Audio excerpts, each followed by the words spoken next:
Good morning, everyone. I'm Matt Gishard. I'm chair of the Civic Affairs Forum of the Walnut Creek Chamber of Commerce and Visitors Bureau. And a quick mention about the Civic Affairs. We focus on economic development as well as local and state governmental topics, a number of things. Very happy to have all of you present here today. I'm going to quickly pass it over to Ed Del Beccaro. The topic today is the future of office, and Ed is not only our chair, but he will be the moderator for today's forums. Ed? Thank you, Matt. Thank you, everybody who's attending. We have so far over 60 people more coming in. You will be able to use the chat room for questions. So again, as Matt mentioned, we're here to discuss the future of office space in Walnut Creek. I'll be introducing Terry Kilgore, the Assistant City Manager, in a couple seconds. What the panel will be discussing is the various results of studies in the current office and medical market in Walnut Creek. Walnut Creek is and has been one of the centers for financial in the Central County and East Bay. But however, like other suburban areas, it now has over a 20% vacancy and even higher in Class A downtown. So the panel will discuss how remote work trends, migration of tenants out of area due to labor shortages and high housing prices, AI, have affected the office market. Questions will include who are the new employment sector? How is the vacant space to be leased? And what should the city and business community do to lower this vacancy rate? There's over 1.5 million square feet vacant of all classes in Walnut Creek, Shadelands, and downtown. And that represents 5,000 employees not working in the city. So that's what the panel will be discussing. So first, it's my pleasure, extreme pleasure, to introduce Terry Kilgore, the Assistant City Manager of the City of Walnut Creek, who commissioned the studies and is also in charge of economic development. Terry. Thanks so much, Ed. And thank you to everyone on the call for joining today's discussion. To me, as an economic development professional, it's really exciting to see so many people interested in these city studies, and more importantly, on the health of commercial space in Walnut Creek. So to get started, I'm going to take us back just a moment to December of 2018. At that time, the City Council had just adopted a 5-year economic development strategic plan with good goals based on solid data. As context, at the time, we had some issues, but generally we're coming from a position of strength. Rents were rising, vacancies declining in most segments. In 2019, the economic development team had begun implementing, and then COVID. And as you know, all of the markets shifted, but in really unusual ways. For those of us that have lived through a few recessions, we thought we were heading into a more traditional recession, but it was everything but. And so at that time, it was really hard to tell how much of our plan was still relevant. For instance, one strategy in the plan was to grow primarily in professional services, healthcare, fire, which is finance, insurance, and real estate. But we had to ask ourselves, is that even still the trend? We had one expert who told us fire would never come back into the office, much less grow its footprint. And like everyone, we didn't know how long COVID would go on, but we saw there was a fundamental disruption in our major market segments. And these shifts were quick and constantly evolving. So we pivoted away from the study to looking at key sectors and industries to see what emerging trends we could identify and what needed the most attention and intervention. And then basically we went into triage and response mode. Most urgent was retail and restaurants. We had experts predicting 30 to 50% of establishments could close. And if you remember, they were shut down entirely for a while. So we launched the Rebound program, which allowed great flexibility. Many of us know it from our outdoor dining, but it also brought us curbside pickup, temporary signage, and other workarounds not usually allowed, like spin class in a parking garage. We issued restaurant grants, we hosted virtual events. And while it wasn't all pretty, it certainly appeared to help. Secondly, the medical industry needed tactical support. They were deluged with demand for services, and they needed help getting quick approvals and permits for installation of additional equipment and temporary facilities. Surprisingly, it was also the market segment that showed signs of major permanent expansion with new openings and growth, especially in Shadelands. Next, auto literally blew everyone's doors off and beat all projections. We thought they might struggle a little bit, but really they only needed logistical support in adapting their showrooms to COVID protocols. Supply chain issues that were outside all of our control were their limiting factors. And then finally, office was the most challenging as it was unclear when or if even companies and employees would return. And of all our industries, it's still the most unsettled. So what we did is we commissioned 3 studies to get quick data on what was happening in the market. What we were seeing were anomalies between regional data sets and our own local experience. We saw submarkets in Walnut Creek behaving very differently from one another, and even different asset classes were having different experiences. We saw projects included in the numbers for lease from our major reports that we knew had been re-entitled and were not truly available. And so we wanted to know the effective vacancy rates in our community.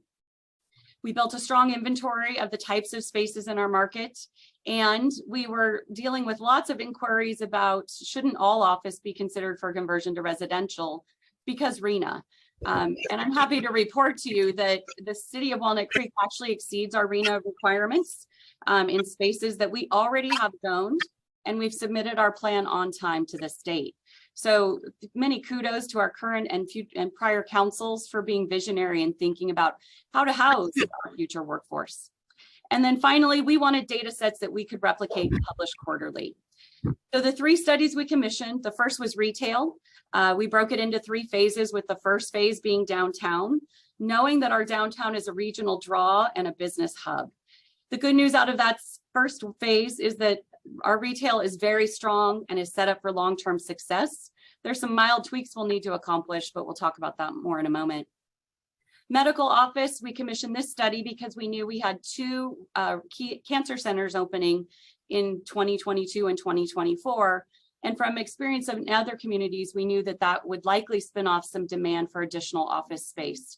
And so we wanted to look at what impact would they have on our existing medical office space, and would we need more or different types of space to support them. And then the third study was a citywide office study. Work from home was going to have major impacts clearly, but how large, for how long, would it hit all industries equally, and what would the comeback and bounce back look like? So what we did was look at our inventory, separated it into segments. We sorted out our class A, B, C, medical, industrial, to see if their experiences were different from one another. Then we broke the 10.3 million square feet of office property in the city of Walnut Creek into 7 districts. I put a little asterisk next to that 10.3 million because we intentionally included Pleasant Hill BART. We know it's not in Walnut Creek boundaries, but we know that the market perceives it as part of Walnut Creek. And we also know we compete for tenants, especially in the Class A space. So they are all in all these numbers that we'll be talking about today. And what we found was that generally speaking, we're not immune from the trends, both regionally and nationally, but we are starting from a place of strength. And we're right now kind of in the middle of the pack on vacancies and rents. And I'll let the others talk more depth about that. So what's next for us? We will complete the phase 2 and phase 3 of the retail study. Phase 2 is looking at our citywide neighborhood centers, and that's coming out in the next 6 weeks. And then phase 3 is circling back to some of the recommendations in the phase 1 study to look at our land use and analyze if we might need to make some tweaks, either in certain types of zoning or in our specific plans to ensure we're set up for long-term success. We'll continue implementing outdoor dining on a permanent basis. The council voted to support that last year. And then most importantly, supporting businesses through construction that is already underway. You've likely already heard East Bay Mud and Central Sand have some major utility projects happening primarily on Locust, but also spilling onto Bonanza and some other side streets. So we'll start rolling out permanent outdoor dining on Main Street here in a month or so. And then Locust will come online as the construction wraps up. Third, and probably the most important in my mind, is we're going to be taking the learnings from these studies to build an economic development action plan. Our horizon is a 2-year look on what we can do now to build back stronger. And we're looking at very tactical, practical solutions. And those studies that you're going to hear more about today are part of the data, but they are not the only input. In fact, we're actively reaching out to our investors, brokers, and business community to gain your insights on what else we should be thinking about in this plan. So if after today's discussion you have thoughts or ideas you'd like to share, we would love to hear from you. All of this will combine into publishing regular data sets and regular market updates. Our next set of updated vacancy and business updates will come out at the end of this month. And then we will be continuing our visits to businesses, including the popular mayor's visits each month, to hear about what businesses are experiencing on the day-to-day basis and in their interactions with the city.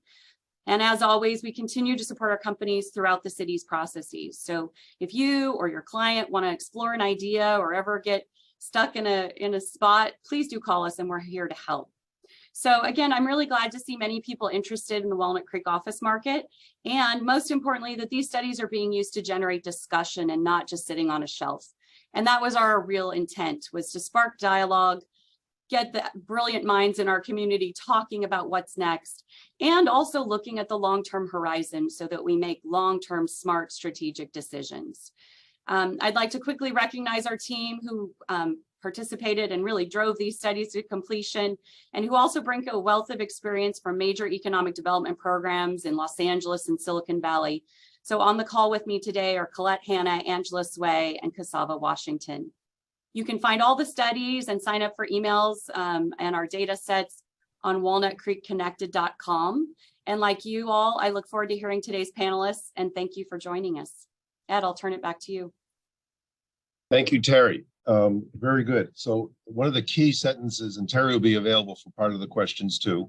One of the key sentences that Terry mentioned is that this is a process and a discussion to come up with solutions and ideas, not just here's a study, we're done. So we have an esteemed panel that I'll introduce, and then I'll say a couple of remarks, and we'll start asking questions and begin the discussion.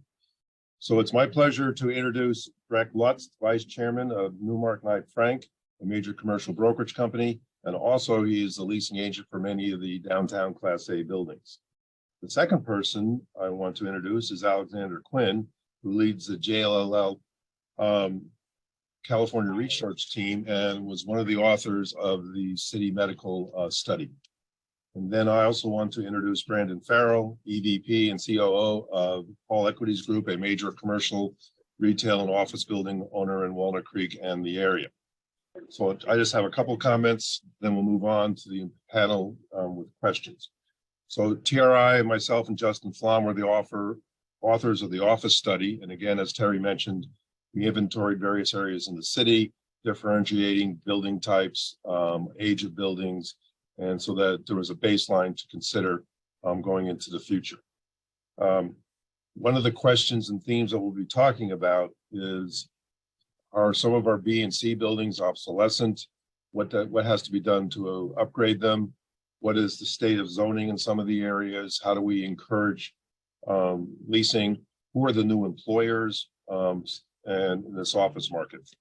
And so with that, now I'm going to ask Breck the first question. So Breck, from your viewpoint, why don't you give what's the current vacancy and state of the office market in Walnut Creek?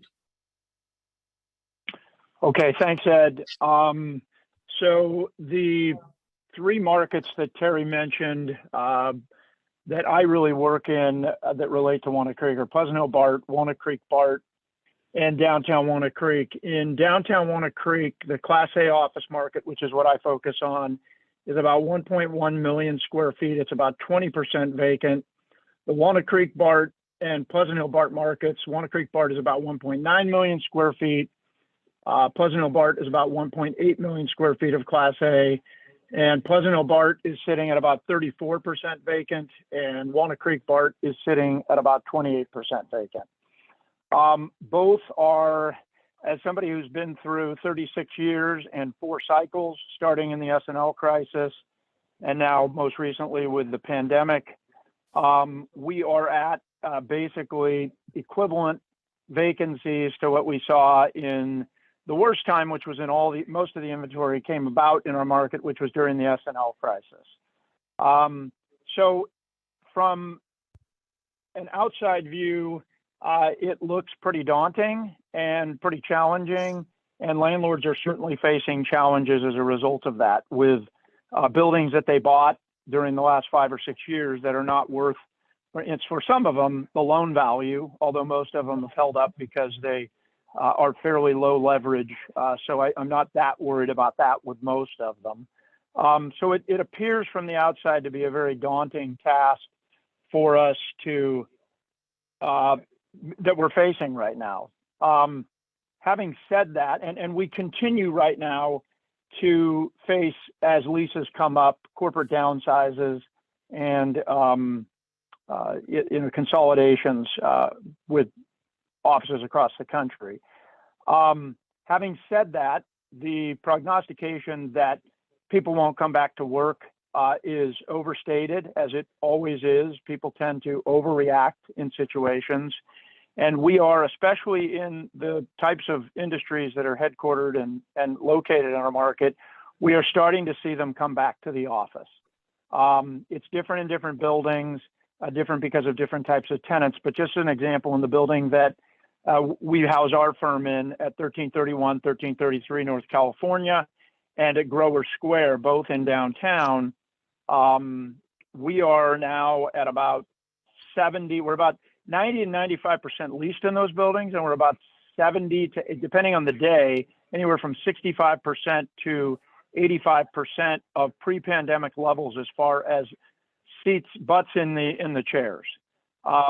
People are coming back to work, and I think other than tech, which is a slow back to work, which we don't have much of in this market, the firms that are out here are realizing that remote work does not work. Now, it may work a day or two a week.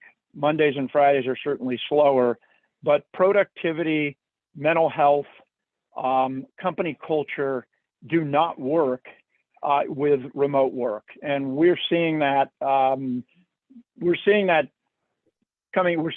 that people are coming back to the office, and executives are mandating employees back to the office.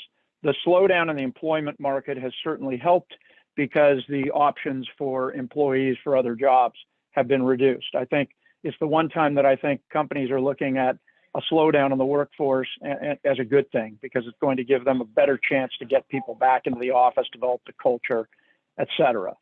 So that's kind of what we're facing right now. I can go into more detail kind of on some other things, but I'll let somebody else talk for now. Yeah, and you're on mute. Yeah. Later on, Breck, I'll ask that very question. And then one of the other observations for you to address later is, it's interesting that we're not going to answer it now, but later, that the BART stations have some of the higher Class A vacancy, whether it be the Pleasant Hill BART or the Walnut Creek BART, which is counterintuitive. So now it's my pleasure to introduce Quinn, who also did one of the studies. And medical health is one of the large employers in Walnut Creek. It's also predicted to be a growing sector, and will add even more employment in downtown, and such as John Muir and UCSF building the cancer center. So why don't you address the medical market, Quinn, and Walnut Creek specifically? Yeah, we're not facing the same dynamic in the office side as we are in the medical office side. Right now, we're still seeing a vacancy rate of roughly 15%. Compare that to the overall vacancy of Walnut Creek, it's around 22%. So you're seeing a net difference of 7 percentage points.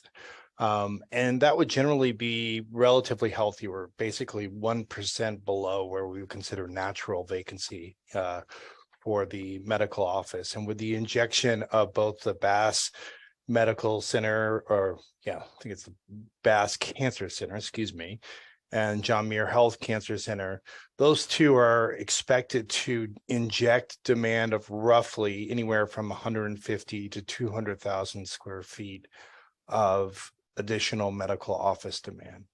So based on that balance of power, what does that mean? It means that there's going to be some, not a lot, but some conversion of existing probably Class B, Class C office space to medical office space.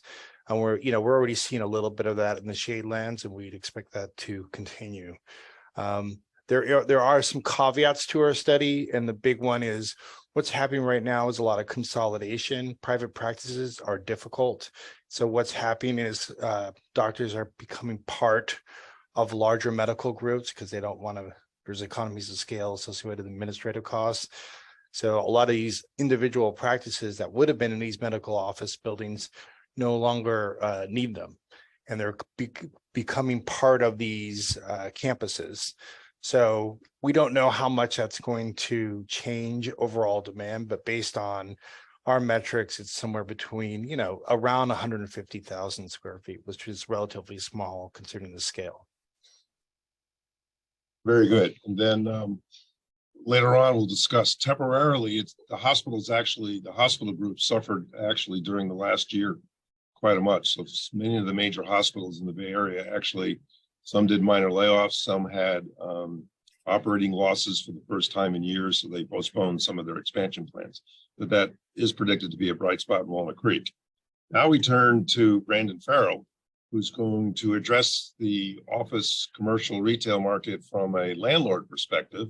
And the two or three flavors he'll talk about is, 10, 15 years ago, they were a major office building owner. They then made subsequent decisions to change and right size, using that word, their portfolio. And then they did adaptive reuse and did some change of commercial office buildings to other uses, not office. Brandon. Good morning, Ed. Good morning, everybody. Thanks for having me. For those of you who don't know me, I started the Hall Equity Group back in 2004 at a time when I was new to office leasing and it seemed like a really robust market. I was probably spending about 50% of my time on new leases, renewals. Hall Equities Group was one of the major, primarily B owners in town. And the Great Recession of 2008 came along, and we made a decision after that to basically systematically look at every asset we had in town and evaluate the highest and best use. In that, some of the highest and best use was to go ahead and sell the building, which we did a number of over the next 10 years, mostly in the downtown area. And we went ahead and stayed in the Shadelands Business Park and focused our efforts out here. We eliminated some of our B assets and converted those to out in the Shadelands area, different uses. So for us, we took a look at what's the adaptive reuse of certain office assets in the Shadelands area, and what could we do with the zoning. And we bought the former Contra Costa Times headquarters, and which had about 40,000 square feet of office. It was antiquated. It was large boardrooms. It was basically unleasable. And for us, after about 2 years of studying it for housing or other uses, we ended up moving forward on a whole different concept that came out of left field to us, but ended up being a new asset class that's now recognized nationally as the sports mall. And we found that it was a much needed project, that we were able to take the entire project, eliminate 40,000 square feet of office out of the market, and come up with a product that actually built the community out here and strengthened the business park. More recently, we're looking at 2800 Mitchell, which is an old R&D facility, the JGI building that when they left the property years ago, we realized that there was a need for senior care and housing out here with the Viamonte project, our own Plum Healthcare skilled nursing facility. And more recently, we had that entitled for over 400 units of residential senior care and skilled nursing. And then just last year, something we didn't know we'd ever do, which was sell our headquarter building at 1855 Olympic. After years of looking at that project, it's an older B building, needed a lot of work, very little activity. Basically, leasing came to a screeching halt during the pandemic, and we made a decision in 2022 to sell that building to a affordable housing developer who moved out of Oakland and into that building as their headquarters. However, their intent is not to headquarter that building forever. It's going to be some kind of a housing project in the future. So for us, we moved ourselves out to the Shadelands Business Park, downsized from 18,000 feet to 6. And once again, with the 1855 disposition, we're seeing probably another 40,000 square feet of office space, B office space, that will exit the market in the next 3 to 5 years. So that's the trend that we see going forward, is continued elimination of supply of office space in downtown and out in Shadelands, and into better uses, higher better uses. Very good. And so I'm going to be asking the panel, there's a couple themes you mentioned. First of all, there was a question. We do inside baseball. So I'll define class A, B, and C. So for class A office space, people think of 6-story, 10-story towers in downtown Walnut Creek and by the BART station that are steel, concrete, have good load-bearing floors. Then the B buildings, think of the B buildings like Walnut Creek Executive Park, wood frame, and Shaylands, or some of the wood frame medical buildings on San Miguel. For C buildings, think of concrete tilt-ups like the former Lesher building and or some of the other R&D buildings. But one of the themes that was brought up by Brandon, and Rick, I'm going to go to you first, is the Class A's will or probably not be converted, but do you have any thoughts on what you see on some of the B and C buildings to other uses? Do you see the Class A buildings being converted? I don't. Class A buildings in general, it would be very difficult to convert them just because of the way that they're constructed with generally one set of restrooms on each floor. Steel frame makes it difficult with the construction type to move the amount of plumbing that you would need to move throughout the floor. So there may be a couple of options. I know at 1600 Riviera up at the BART station, they've been looking at the possibility of converting that to housing, but I think in general, that's probably not in the cards for most of the Class A stock that is out there. As far as B and C, I really can't speak to that. I think that, yes, it may be able to be done. I think the reality of competing in the housing market is that what is leasing the best out in the suburbs is the newer multifamily projects that are going in, such as the Waymark up at the Walnut Creek BART station. They're doing very well and they're leasing up there. I think the focus on housing stock should probably be those types of developments. I think also one of the biggest issues that the city of Walnut Creek is facing is the bifurcation of the Walnut Creek BART market and the downtown market. And they've done a pretty good job of trying to bring those together, but you've still got a stretch of a couple of blocks where there are car dealers on Main Street separating the BART station from downtown. And I think what people want is that people that are looking at downtown Walnut Creek versus Walnut Creek BART, they want to feel like that amenitized area of downtown Walnut Creek is one seamless urban type walk. And so moving those car dealerships off of Main Street and connecting downtown Walnut Creek to the Walnut Creek BART station, I think should be a priority. And that can be done, I think, with multifamily housing, as has been done with a couple of projects down there. Just to give you a sense of how important that amenitization that we have in downtown Walnut Creek is to office tenants, because that's what's helping bring tenants back to the office, is having amenities. The difference in rents between the Walnut Creek BART station and downtown Walnut Creek in Class A buildings is about $1.50 per square foot per month. So it's about a 20% difference for a 3 to 4 block walk. And if that doesn't speak to how important amenities are in leasing space to office buildings, money talks and, the rest of it. And that's what tenants are saying. We're, like I said, 90 to 95% leased in our Class A assets in downtown Walnut Creek that are amenitized with the thriving retail downtown core, and 30% vacant at the BART station. And that speaks to that, I think, in spades. That's an important theme to later on, is how we connect the downtown with amenities to the BART station, have a continuous downtown commercial.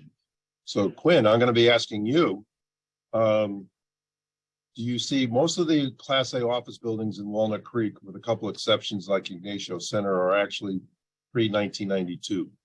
But do you see those being converted to medical, or do you see the opportunity more in the wood frame or the Class B sector? I don't see Class A buildings, especially buildings that were built more recently, to consider that. Even in their reduced basis, it just doesn't make financial feasibility for a developer to come in and do that refashioning towards a resi, especially in Walnut Creek, where you have existing Class B and C space that you could conceivably do a land play on. I think what a lot of people will think about is not, oh, let's convert this existing building into a residential space, but rather let's scrape it and put resi on top. That's what I think will happen in most cases. Because you have a lot of low-rise office, 2-story that's easily demoed, not a lot of improved value in that building in the first place, and it could easily be converted over with just a demo and redevelopment. So it'll be based on the land value, not based on the building value. Very good. Then just some side questions on that, and everybody can chime in on this one, from Terry to Brandon, whatever, but I'll start with Breck. How do you see the tenant profile for the office market changing in Walnut Creek? The inside baseball word we use is the fire tenants: financial, insurance, real estate, engineering. Those have either downsized or shrunk or moved out of Walnut Creek due to housing prices to Sacramento. Who do you think the new employment sectors are? Where are they coming from? So Breck first. Well, I think that I don't think that fire is dead in Walnut Creek. And in fact, what we are seeing more than any other market in the Bay Area is good growth from in-migration from those types of firms from San Francisco and Oakland. And the reason they're moving here is really twofold. I've already hit on it. One is that a lot of the employees already lived out here. And a lot more, as they've grown a little older, have moved out here for space and schools and everything else. And they've moved out here also because of our rich amenity base, good demographics, public safety, et cetera. So we are seeing good migration coming in from San Francisco and Oakland, and I think we'll continue to see that. I think the one thing that's going to survive the pandemic more than anything is the fact that people were tired of 2.5-hour commutes.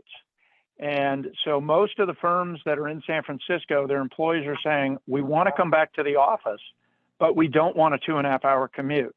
And so what we're seeing with a lot of firms, finance, insurance, and real estate, and other types of firms, but mostly that segment, saying we're going to downsize our presence in San Francisco, a lot of them just giving up their presence in Oakland because of the public safety issue, and downsizing their presence in San Francisco and moving a presence out here. So we are actually the recipients in a lot of different segments, but finance, insurance, and real estate, of net growth more than any other market in the Bay Area. So I think that will continue. I also think the city needs to think about, and we can talk about this later, about, encouraging tech to come out here. I think tech will go back to the office. It's going to take a little bit longer. And I think that the fact, that we can amenitize and do some things that we'll talk about later will help draw more of that out there and out here. And I think it's important, but I think we're uniquely positioned to benefit from some of the challenges that our surrounding CBDs are facing right now. Yeah, can I just add on to that? I mean, Go ahead. I don't know who told you that fire leasing is never coming back to the office, because that's definitely not the case. We're seeing it across the board. I mean, the most relevant and most recent trend we've seen in, one of the most impacted markets in the US, San Francisco, is the fire leasing activity. So what we've seen is a lot of private equity and venture capital firms have doubled down on their high quality space, albeit smaller, but in higher quality buildings like the Transamerica building or One Market or Embarcadero Center. And each one of those, guess what? The rents are in fact higher than they were prior to the pandemic. So if we look at Q4 2019 of the top 20 buildings to where the rents are now, they're actually 6% higher. Whereas the entire rest of the supply of San Francisco is down over 28%. So we're just seeing this incredible bifurcation where if you have very high quality space, highly amenitized, that's doing just fine. The other stuff is really sucking wind right now under this environment. Yeah, the comment is not that fire is leaving, it's more that it's changing. So, right. So that, certain back office functions are being offshored, certain back office functions, artificial intelligence, and you can't call an airline and get a live person that used to occupy space. Yeah, It's more- so yeah, the that's the call center world, that was Bishop Ranch. I mean, I think that's really going to struggle because that type of, localized service really has been, outsourced outside. It's definitely outside of California. So that's not really our strengths. Our strengths are our highly educated and productive workforce. So it's attorneys, it's finance, it's real estate, it's technology, those sectors, it's life science. It's those sectors that are strong. And we expect that, a portion of that demand will come back, just not as strong as it was in 2019. We're good, but before we, Hey, Ed, go ahead. Ed, I just want to add something onto that, what Alex said, and that is that exact story is playing out in Walnut Creek. The best buildings in Walnut Creek, like Grover Square and Posit Walnut Creek, are both up about 10% since before the pandemic. The buildings at the Walnut Creek BART station, Pleasant Hill BART station, aren't down 30% like San Francisco, but they're down, 10, 15%. And I think one of the biggest challenges we're facing is that in 6 months at the two best buildings in Walnut Creek, the only true Class A buildings in downtown Walnut Creek that are in the core, we're going to be out of space. And so if you want to draw more and more of those tenants to this market, you really do need to come up with a way to connect that downtown to the BART station, because that's your logical place for those tenants to go to and grow in. So anyway, that's it. We're going to come back to that theme, but first there's some questions, and I'm going to ask each one of you, starting with Terry. Each one of us is a user of space. So before the pandemic, there was the culture of being in the office. Pandemic then changed it a little bit, in some cases, a lot in some cases. So I'll be interested in individual experiences. So how does the city administrative staff, where are they now with coming back to the office? And I'll ask Brandon, and then I'll go down the list. So Terry. Thanks, Ed. Well, we're a little unique. A city is really sort of 8 small companies all under an umbrella called the city. And so a lot of our services were here the whole time. Our public works teams, our police officers stayed in the office, stayed in the field. And then a lot of our administrative services were the ones that we saw go work from home. And interestingly, we've kind of followed trends in many ways, that we are doing a hybrid now where we have 2 collaboration days where we're all in the office, Tuesday, Wednesday. And then we work to provide coverage to our customers the remaining days. And like was described previously, Monday, Fridays, it's a little lighter. So most people are expected to be in the office 3 days a week. So you can pick your 3rd day. Most people tend to pick Thursdays. And, our customers seem to be fine with it. It seems to match kind of their schedules as well. The challenge has been for employees looking for other employees and missing that sense of camaraderie, that sense of collaboration. What we found is when we came back in the office and started having in-person meetings, you just get that social spark. You get that creativity that bounces between people face to face that, we get a part of that online, but we definitely noticed a difference as we came back. So I think we're representative of most other employers where some people love it, some people hate it, but most of us seem to be in the middle where we want some days to work from home. It just has some great impacts on work-life balance, but trying to figure out how to keep that camaraderie and cohesion across our organization is something that we'll continue to work on. Ed, I think you're on mute. Yes, a sub question, Terry, that I'll ask the others to also address in the remarks. So do you see this continuing for several more years, and any comments on productivity? Yeah, the city's had an alternative work policy that allowed people to do alternate schedules and some work from home days for a number of years now. So I do think it'll continue in some form for positions that are compatible with it. It's hard to work on a street when you're not physically on the street. So I would expect personally that we'll continue it in some form. It'll continue to morph, but some form of work from home is probably here to stay. So Brandon, question to you then. So you're 2 people again. One is your own office shrank actually rather dramatically. Yep. How was productivity? Because you actually didn't lighten your workload. So why don't you Yeah, no, we're still adapting from the pandemic. It's been kind of a learning experience, like for everybody. Consistent with what the city's saying, we've asked people to be back in the office 3 days a week. For us, it's about what the function is. Our property managers have to be in the office. We've determined having property management teams work from home encourage them to not even go to the properties. So for us, it's been a selection of who should be back in the office and who can still work remotely, like the accounting functions. But I think the biggest thing we've noticed is the culture of the company. We changed quite a few people during the pandemic. We lost some people. We had some furloughs that didn't come back. And trying to, after the pandemic or, post-pandemic here, is how do we reinvent Hall Equities Group culture from something that was before the pandemic with new people that aren't in all the time like we used to be. We used to be 100% in the office. It was actually something that was not allowed. It was, we didn't have any remote working.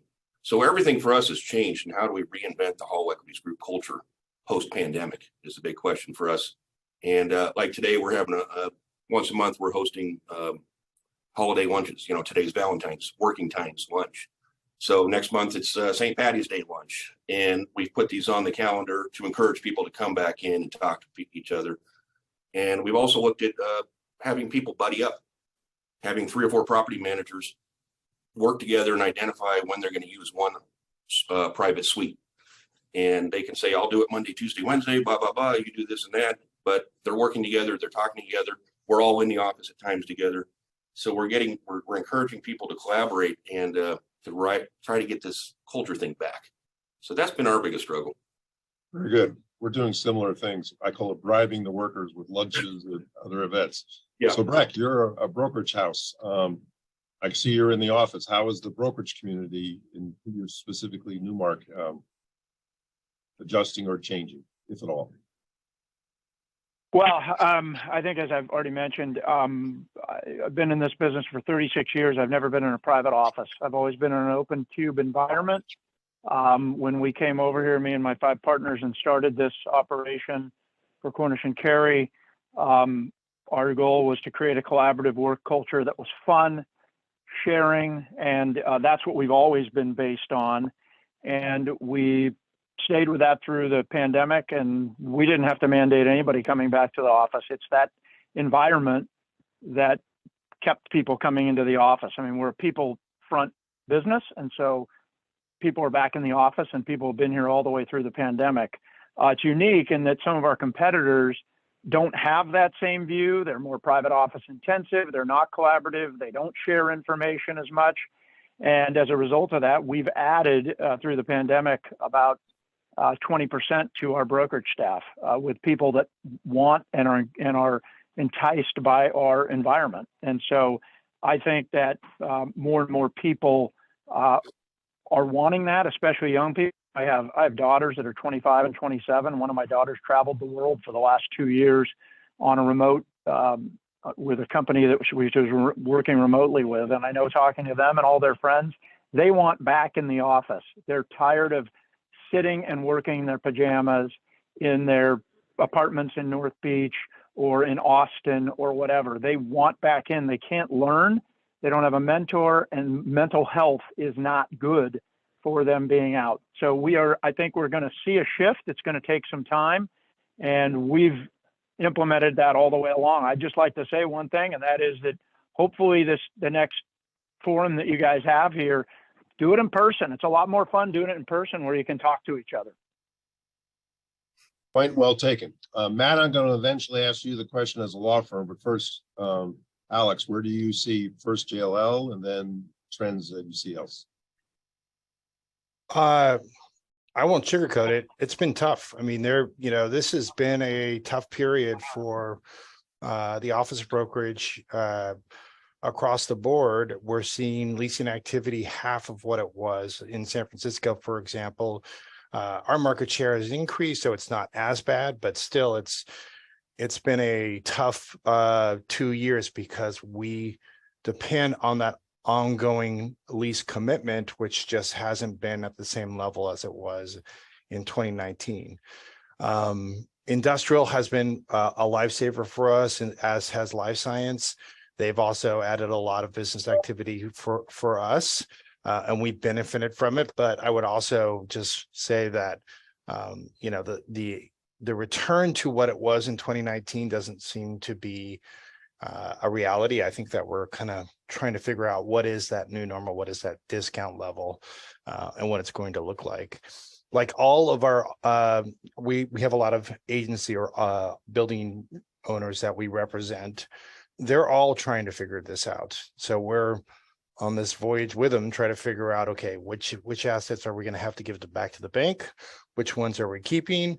Which ones could be potentially converted over? And that strategy is playing out across the nation. We're seeing it in almost every market.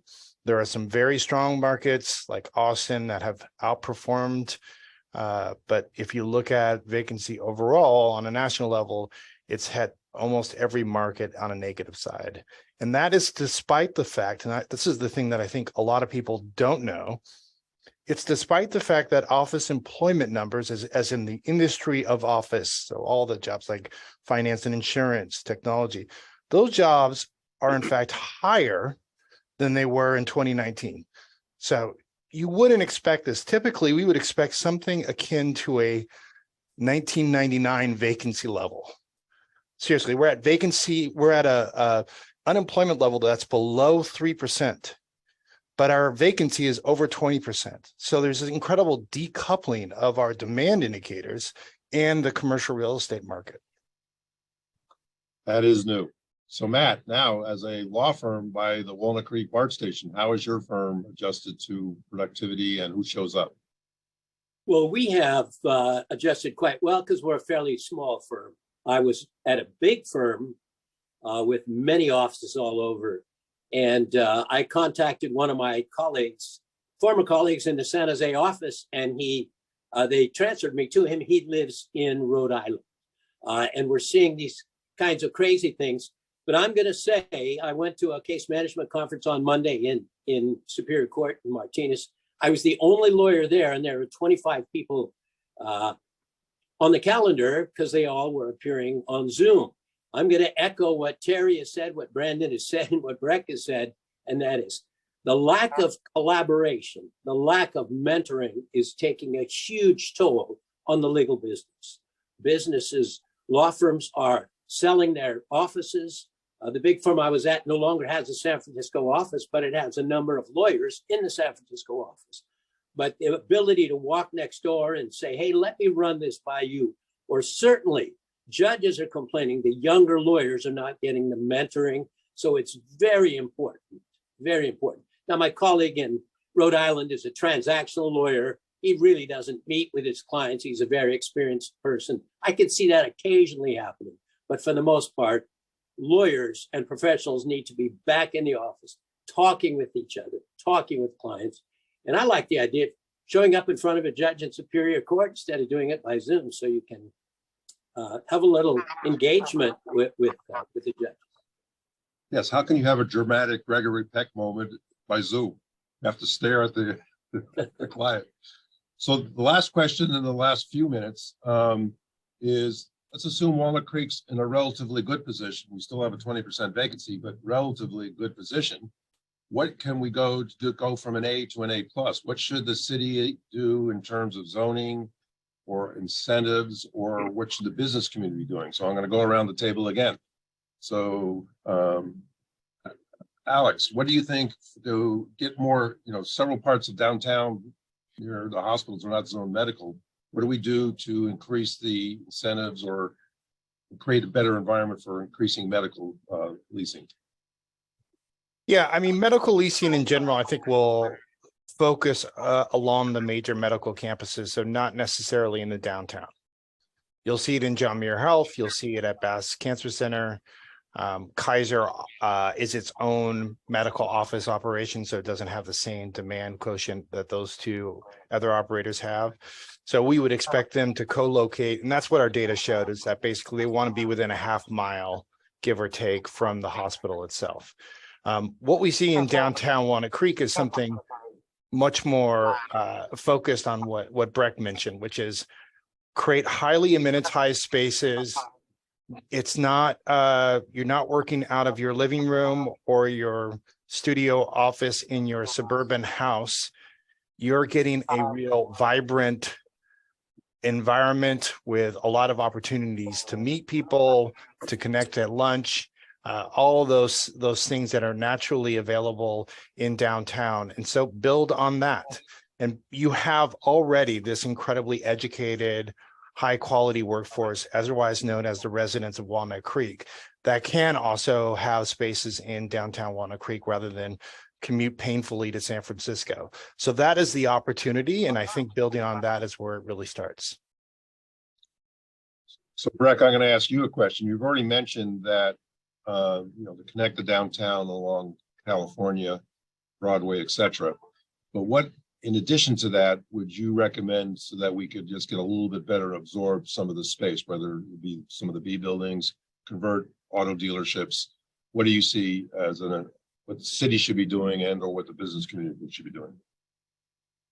I think a lot of it is doing more of what they're already doing. They've done a great job of building a vibrant downtown with a lot of amenities, a lot of diversity in those amenities. And the more you can do to build on that, the more you will continue to attract this in-migration from other places. So I think continue to build on that, walking around and running into Angela downtown as I was going over to Sweet Greens to eat. We've got, an economic development team that's out there and hustling. And Terry, I know, is doing the same thing and really promoting the city. So being a promoter of the city and trying to encourage retailers to come to Walnut Creek is going to do nothing but help encourage office workers to come back. I think, as I already hit on, I think producing housing that's close to work, that is higher end housing, both affordable and higher end, but I think higher end especially, because higher end out here is a lot cheaper than it is in other parts of the Bay Area like San Francisco and Oakland. I think the other thing that I think is important to think about is streamlining processes and making it as easy as possible in every facet of the business, both from a firm standpoint that's moving their business here, as far as getting permits through the city for construction, make all of those processes easy. Think about incentives, tax incentives, or any other incentives, permit reduction costs or whatever for firms that are coming from the outside, a la Twitter in San Francisco when they move to mid-market, that type of thing. I don't know how much we can do of that. And then I think the other thing is to make your amenity base and your openness to diversity in your retail base as broad as possible. So just an example, right now I've got some daycare centers looking at trying to open up Bright Horizons and other types of high-end daycare centers trying to open up within office buildings. I know that's difficult to do because it may not be zoned for that. But that's a big plus. If somebody can drop their kid off at work right where they work, it makes a big difference. So encouraging those types of use, encouraging, like you have at Broadway Plaza doing I can't remember the name of it, the bowling that's going in there, the bowling and bar, a broad cross section of uses is exactly what people want. People want amenities around them to come back to the office. And then I think that's it. The other thing I was just going to mention was public safety, which we've done a good job of. A lot of these firms are moving to Walnut Creek and the suburbs for public safety. So continue to make public safety a visible and important goal of the city as you have been so far. Very good. We're actually running out of time. So the only comments I would add is what I've been hearing from some businesses and other ideas is to create innovation zone overlays to allow more flexible zoning. It's hard to predict what new activities occur in the next 5 years. So as Terry's mentioned in the past, we did the North Downtown Specific Plan, but maybe parts of it are already out of date with Yesterday Industries. So flexible zoning, maybe emulate City of Alameda or Fremont with, they're doing faster approval process over the counter for CUPs versus public hearings, things like that. So now with the time not remaining, I'll turn it over to Bob. Well, I just want to express my appreciation to all of you for your participation today. Clearly, an hour is not enough time to vet all this, and to Breck's suggestion that we get back in person, might not be a bad idea to take this to an open dialogue on, because we clearly believe we have an A city. Let's work together to make it an A plus. I think Terry indicated that as well. The chamber is hosting with the city the State of the City breakfast next Wednesday, the 22nd at Boundary Oak. We're almost sold out, so if you're interested in going, do register. It will be a message from our mayor, Cindy Silva, with some questions from the audience. And again, thank you all for being here. We had almost 100 registered today. I don't know what the final outcome was in and out, but clearly an important topic. Appreciate the city's engagement on this discussion. Ed, you facilitating today. Brandon, Alex, and Breck, we really appreciate your perspective and your guidance as we take this to the next steps. So I'm gonna jump in just for a moment and say that we had 7 very good questions. Just as Bob said, we never have enough time because these are such good forums, but I will take into account and spread out those questions for those of you who've asked it. So great.